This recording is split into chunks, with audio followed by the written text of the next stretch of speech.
好，歡迎大家咧翻嚟咧，我哋今日嘅第一個環節啊！咁我哋今日個環節咧就係講乜嘢咧？咁俾大家睇張相咧，可能大家就會估到噶啦。因為咧，我哋之前咧做周記嘅時候咧，同大家講過啦，我哋有一位好出色嘅年青球員，佢名叫 JJ Gabriel 啊！咁大家畫面見到呢位朋友仔啦。咁其實咧，我想同大家講咧，就係話佢啱啱咧喺對上一場上個禮拜，唔係今個禮拜嘅一場 U18嘅賽事咧，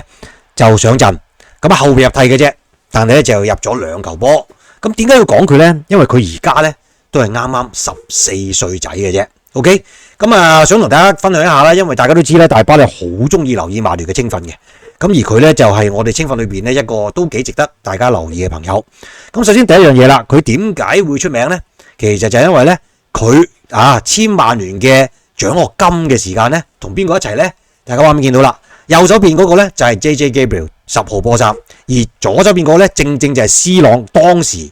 C 朗嘅大仔，當時 C 朗踢緊曼聯咧，就一齊咧就攞到個獎學金咧喺曼聯嗰度踢 U 隊嘅，咁所以咧佢係第一個原因，點解即係大家會比較留意佢？但係其實佢本身咧喺再年青嘅時候咧，佢踢比賽已經係即係做好多嘢啊，做好多靚波咁樣令人留意噶啦。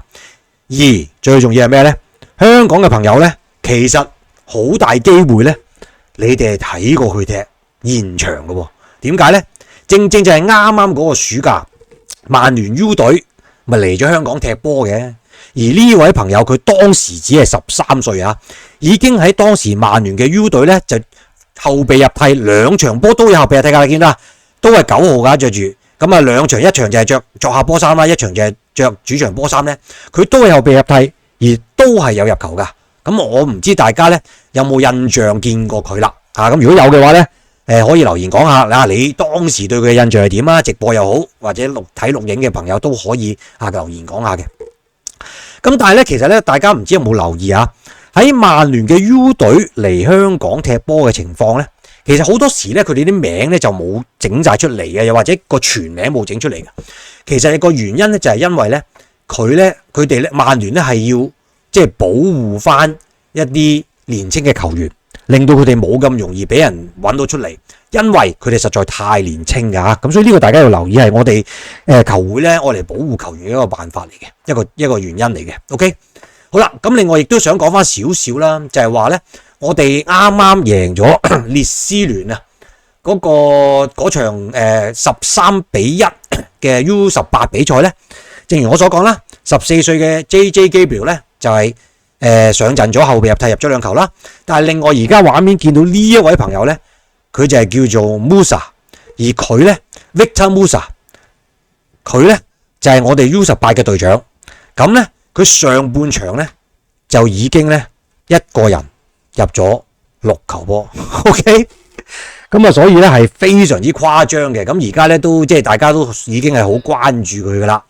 咁另外咧就係另外呢一位咧。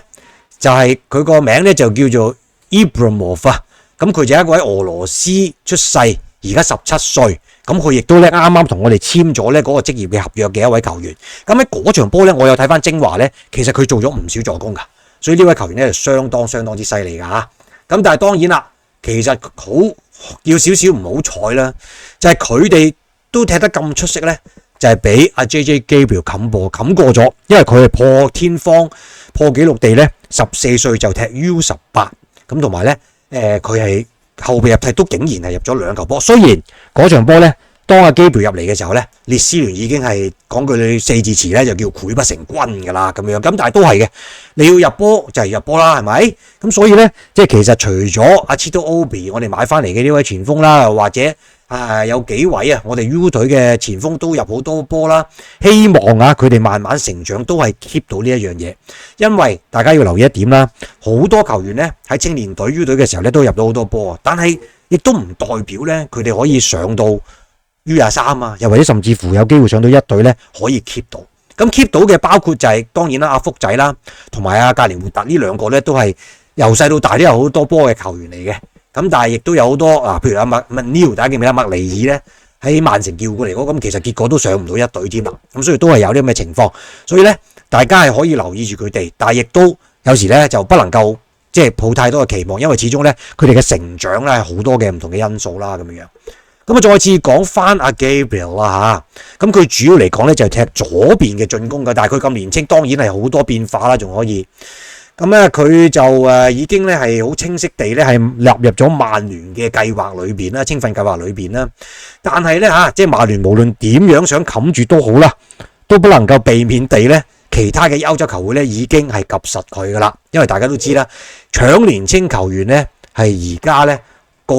球會無論大中細嘅球會咧，都係及實嘅呢一樣嘢㗎。咁因為正如我都所講啦，即係曼聯喺而家呢一刻咧，都仲係吸引到一啲年青嘅球員嘅。OK， 咁咧阿基表咧，亦都係最近咧就代表過英格蘭嘅 U15，就即係對過土耳其嘅。咁就佢亦都咧攞咗咧曼聯 U16啊，正如即係頭先我所講啊。佢嚟香港踢嗰兩場波咧，佢都攞過呢個 MVP 嘅喎，咁所以大家應該可能真係會記得佢嘅。OK， 咁啊當時嚟講係貝碧托夫頒呢個獎俾佢嘅。嗱，香港嘅朋友即係我哋講下，你哋記唔記得佢啦？咁就佢係倫敦出身啦，佢嘅爹哋咧就係愛爾蘭嘅球員，但係咧就冇係即係只係踢一啲浪啲嘅 football 㗎咋嚇。OK， 咁啊佢連好細個嘅時候咧就已經咧。就好出名噶啦，咁亦都咧喺11歲之齡啊，就已經簽咗 Nike 噶啦 ，OK， 咁啊即係亦都已經有 sponsor 噶啦 ，OK， 咁啊跟住之後咧，即係佢咧就喺呢個曼聯嘅青訓嗰度一路上啦，咁就亦都咧曼聯咧就好希望咧可以培育佢成才嘅，咁啊但係咧。基表而家咧係實在太年青啦，咁所以佢未有一個正式嘅經理人嘅，咁但係咧佢已經有一大串嘅顧問啊，即係 advisor， 即係個個都想爭住做佢嘅經理人，只要一夠稱嘅話咧，佢就有得揀噶啦。OK， 咁啊，所以咧而家咧曼聯嘅即係叫青訓部團隊咧，最驚係乜嘢咧？最驚咧就係曼城或者其他球會嚟搶人啊！因為點解咧？喺曼徹斯特市裏邊咧，本身嚟講咧，就曼城同曼聯呢幾年啊，搶年青球員已經搶得好誇張噶啦。因為咧，我哋咧，大家都還記得啦，阿麥尼爾係喺曼城嗰度搶翻嚟，其實有踢過曼聯啦之前。另外，費查嗰對孖仔，我哋都喺曼城手上搶咗翻嚟啦。而相反，曼城咧亦都搶咗我哋一個年青嘅射手 Harrison Parker 噶。咁所以嚟講咧，而家曼聯嘅青訓團隊咧就真係最驚。佢會俾人搶走咗，呢個咧其實亦都係一個幾主要嘅原因。點解14歲就已經咧俾阿 JJ Gabriel 咧係踢 U18？因為咧希望係咁樣嘅情況之下咧，可以令到佢咧有歸屬感啦，同埋感覺到咧曼聯嘅即係青訓咧係即係叫做對佢有情有義啦，又或者叫做即係真心啊，希望可以俾到佢成長啊咁樣樣嘅，咁所以咧，即係呢一樣嘢咧，我相信咧就真係非常之緊要啦。因為大家都知啦，我哋而家呢隊曼聯就真係好缺乏射手嘅。究竟可唔可以好似阿詹所講，